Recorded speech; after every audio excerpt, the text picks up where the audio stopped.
Olá, caros amigos telespectadores da TV Candidez. Estamos iniciando mais um programa Espírita Nova Era, uma realização da AME, Aliança Municipal Espírita de Divinópolis. E como já é de conhecimento de todos vocês, o nosso objetivo é levar até os vossos lares a visão espírita na interpretação de várias situações da vida, através dos postulados que os espíritos, através de Allan Kardec, legaram para a humanidade. E hoje, como vocês estão percebendo, o nosso programa está em novo horário, aos sábados, às 9h30 da manhã. O tema desse programa será Cristianismo e Espiritismo. E para estar falando um pouco para a gente sobre isso, nós convidamos o nosso companheiro Tiago Ramos. O Tiago, que é um companheiro nosso aí de jornada espírita, na divulgação, né, Tiago? Nós te desejamos bom dia. Bom dia. Seja bem-vindo. Muito obrigado. E nós vamos à primeira pergunta, Tiago, dessa manhã. Qual a relação entre cristianismo e espiritismo? Ótimo. Bom dia a todos. É uma satisfação para a gente poder estar aqui mais uma vez, tá, Ives? E esse é um tema interessantíssimo, é um tema palpitante e é um tema que a gente tem que falar, né, principalmente nós espíritas, para esclarecer, né, da melhor forma possível a população, porque ainda há muita incompreensão no quesito de como que o espiritismo ele se relaciona com o cristianismo, sabe, Ives? E eu acho que assim, para a gente compreender isso, primeiro a gente tem que resgatar alguns conceitos. E principalmente a gente tem que entender o que é cristianismo, primeiro, para depois a gente começar a compreender qual é a relação do cristianismo com o espiritismo. Sim. Então, por exemplo, a gente sabe, Ives, que o cristianismo ele é um braço de 3 grandes religiões que vieram daquilo que ficou conhecido como religiões abraâmicas. Né? Então nós tivemos Abraão, que foi legado a ele, né, essa incumbência de trazer, por exemplo, o conhecimento do monoteísmo, né, do Deus único. E de Abraão, desses conhecimentos de Abraão, nós temos 3 grandes religiões, né, que foi o judaísmo, né, que depois teve como seu profeta maior Moisés, e o livro sagrado do judaísmo é a Torá. Nós temos também o islamismo, que é a mais recente das 3, né, por volta do século VII depois de Cristo. O seu profeta maior é Maomé, né, e é baseado no livro sagrado Alcorão. E nós temos o cristianismo, que é um desses braços. Né? Então o profeta maior do cristianismo é Jesus, né, como todos sabemos, e se baseia na Bíblia. Só que o que acontece? Desse cristianismo nós também tivemos braços, nós também tivemos ramificações, melhor dizendo. Então, do cristianismo nós temos 3 grandes ramificações. Existem mais, mas nós temos 3 básicas, que é o catolicismo, o protestantismo e a religião cristã ortodoxa, a ortodoxa oriental. Né? Temos outras, como a ortodoxa bizantina também, mas aí, né, ramifica demais, é outra história. Então, por que a gente tem que saber isso, Ives? Porque o cristianismo puro, o cristianismo primitivo, nós vamos ter ele por um período aí, Ives, de 313 anos. 313 anos. Por quê? Porque o cristianismo veio. É importante a gente dizer que Jesus Cristo não era cristão, né? Como é óbvio. Sim. Jesus veio, ele passou o exemplo depois que ele até já tinha, né, desencarnado, que é uma fala nossa espírita, é que Lucas um dia sugeriu, né, eles estavam lá num grupo de estudo, mas vamos dar um nome para nos identificar? E ele sugeriu esse nome de cristão, que são aqueles que seguem Cristo.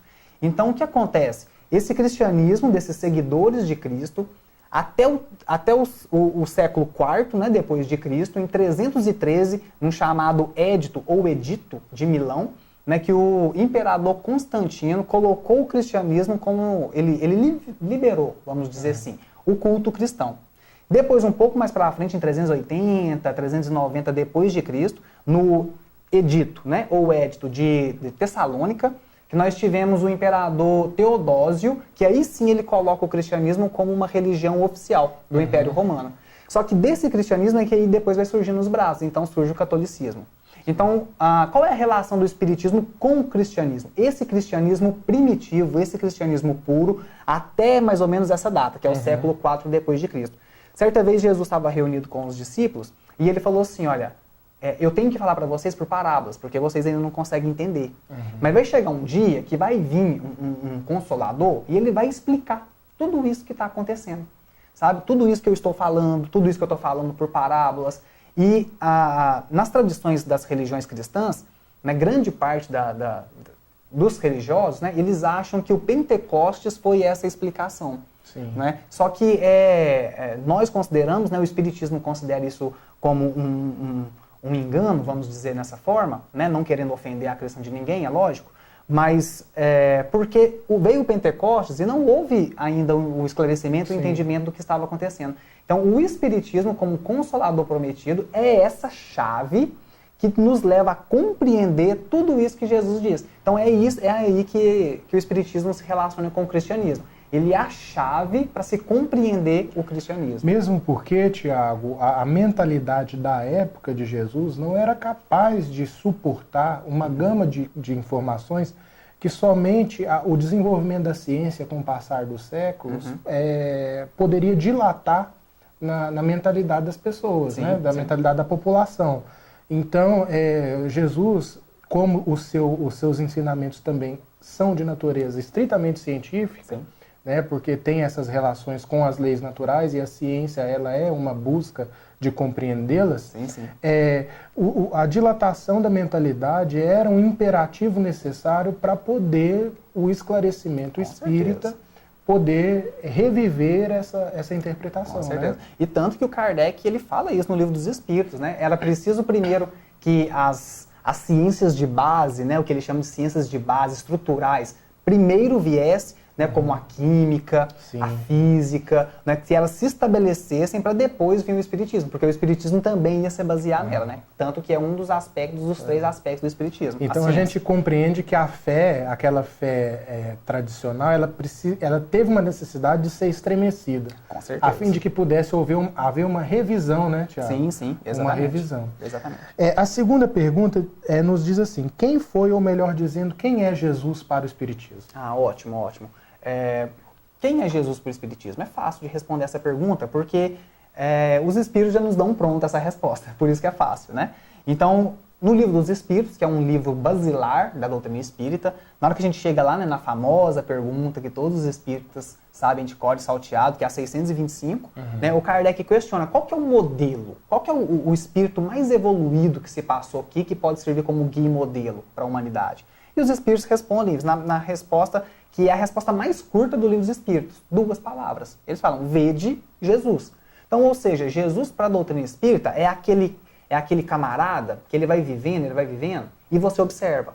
E você observa para você ver qual é a conduta dele perante esta ou aquela situação. Então, na hora que a gente passa, por exemplo, um desapontamento, né, a perda de um filho, a perda de um ente querido, o término de um relacionamento, seja o que for que a gente passe, a gente pega esse camarada, a gente observa o que ele passou e como ele reage nessas condições. Então, o Jesus para o Espiritismo, ele é esse irmão mais velho, né? É um espírito evoluído, que já passou pelo que nós estamos passando aqui agora. É por isso que espíritos superiores não julgam, tá?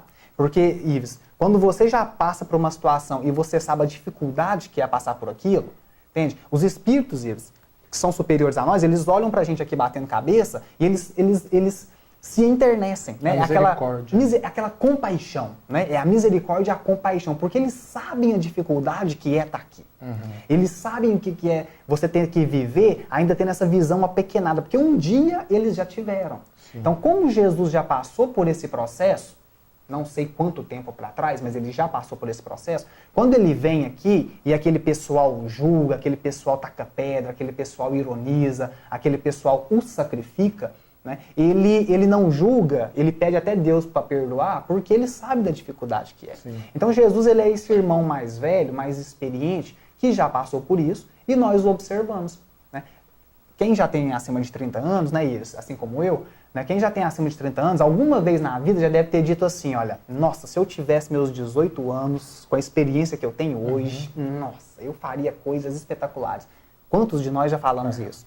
E o que é Jesus?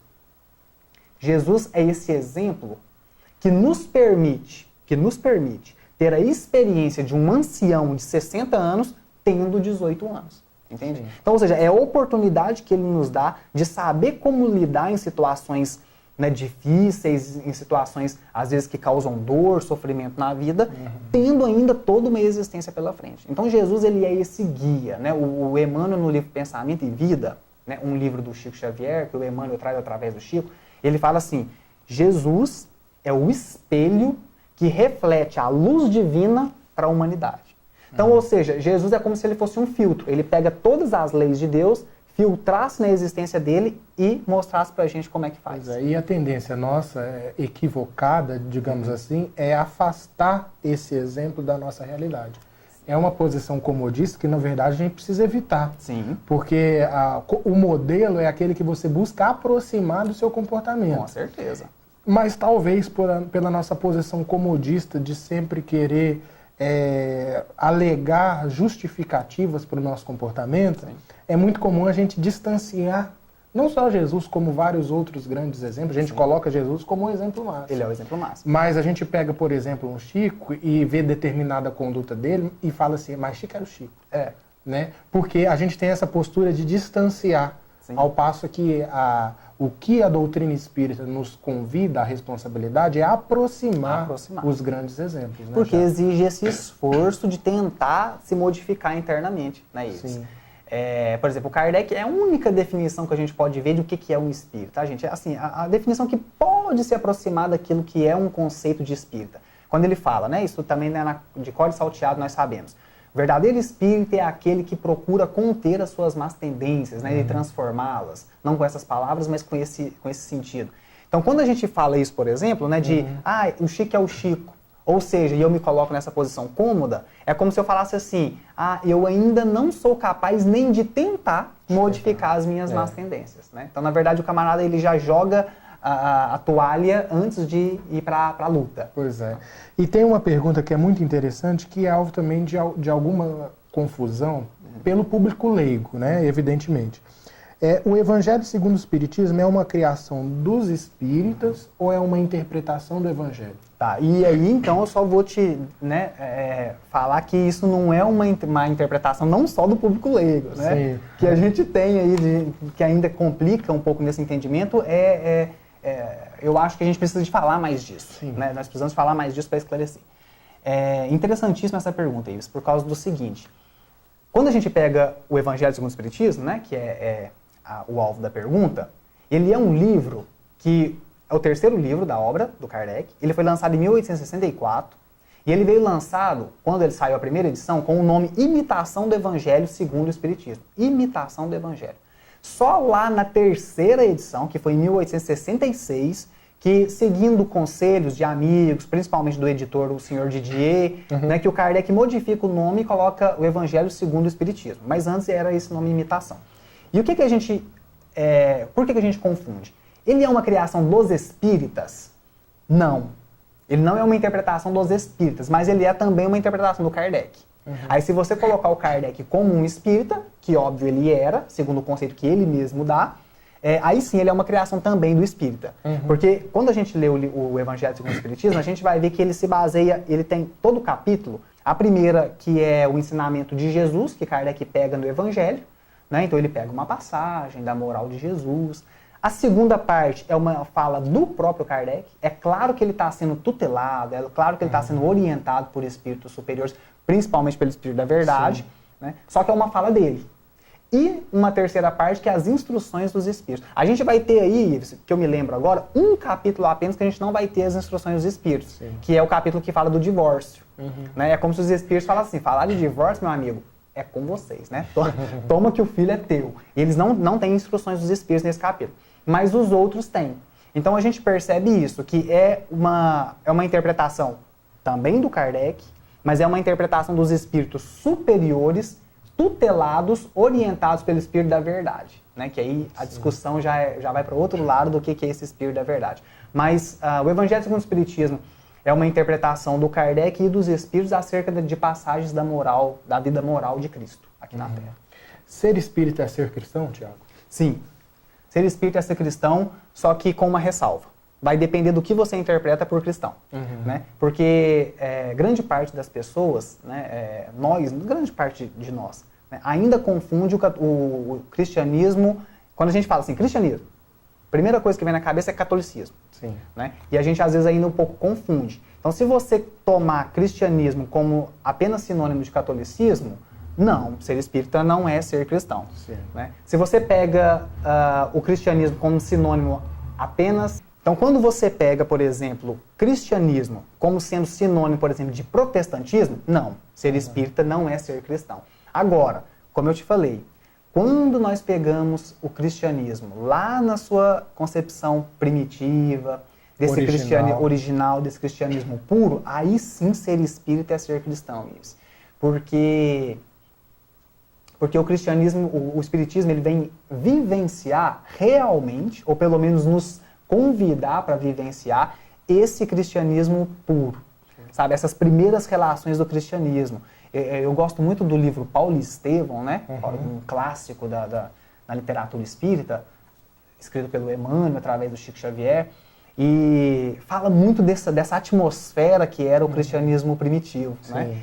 E tem uma passagem do Paulo que é espetacular. Foi a primeira reunião de cunho cristão que Paulo participa. Né? Paulo estava acostumado só com aquelas reuniões nas sinagogas, com os chefes, né? Cheio de pompas, né? Cheio de pompas, com os caras que eram elite daquela época. E Paulo, na sua primeira reunião, ele vai na casa de uma senhora e o Emmanuel até fala assim, no meio de lavadeiras, de faxineiras, no meio de pedreiros, né? Paulo foi sentir realmente como é ser chamado de irmão e ter a concepção literal da palavra irmão. Então o Emmanuel ele fala assim, né, entre os acúlios, né, de uma alma ainda apaixonada, Paulo começou a ver desabrochar as flores da ternura, né, e da bondade. Né? É a frase que o Emmanuel fala. Por quê? Porque aí sim ele começou a sentir essa presença de Cristo. Com a simplicidade. Com a simplicidade. E é esse cristianismo simples que o espiritismo vem retomar. Então, quando o espírita ele tenta retomar isso, Ives, aí sim ele pode ser chamado de cristão. Né? Porque ele está tentando retomar essas vivências de Cristo.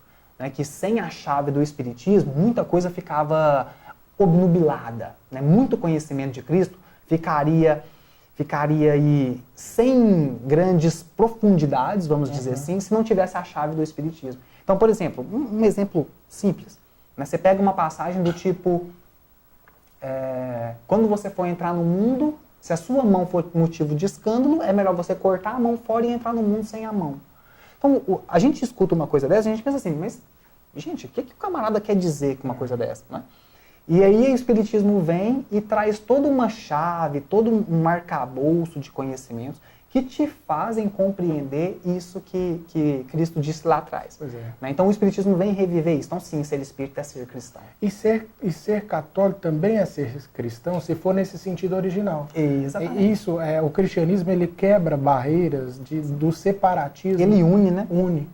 E eu até tenho uma fala de alguns espíritos que nos dizem que quando a humanidade ela for avançando do ponto de vista intelecto e moral e vir a ser cristã em essência mesmo, verdadeiramente, religião nenhuma mais vai fazer sentido. Não tem necessidade. Né? O André Luiz, no livro Agenda Cristã, ele fala assim, 2 semanas de evangelho, filho. 2 semanas de evangelho, você já sabe tudo que você precisa fazer. Né? Só que como a gente é teimoso, né? Como a gente é cabeça dura, a gente precisa de ficar vendo palestra, ficar vendo interpretação, tendo que isso, tendo aquilo outro. Mas 2 semanas de evangelho, o espírito já tem total consciência de tudo que ele precisa fazer.